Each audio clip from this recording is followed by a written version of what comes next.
In today's video, I'm going to show you how to create a mind map with Google NotebookLM using the sources you've added to your notebook. To get started, open NotebookLM and go into the notebook you want to work with. Before creating the map, make sure the notebook has at least one source added. This can be a PDF, a website, or even a YouTube video. NotebookLM uses the information in these sources to build the structure of your mind map. Once your sources are ready, look over to the Studio panel on the right side of the screen. This is where NotebookLM provides tools for generating useful outputs from your source material. Find the Mind Map option and click it. A small setup window will appear, where you can choose exactly what the mind map should be based on. Quick side note, for more straightforward Google NotebookLM tutorials, subscribe to Ecom Control.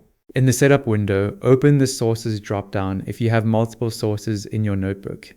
NotebookLM may automatically select all of them, but you can adjust the selection if you only want the mind map to use specific documents, links, or videos. If you make any changes here, click Confirm to apply them. You can also narrow down the results by entering a subject in the What should the topic be field.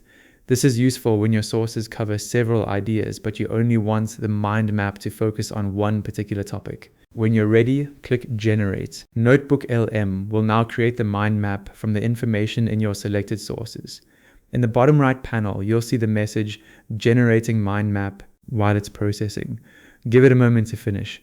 Once the mind map is ready, click it to open the generated map in a small window. From here, click the different topics or nodes to expand them and explore the related ideas in more detail. And that's it. You've successfully created a mind map with Google NotebookLM.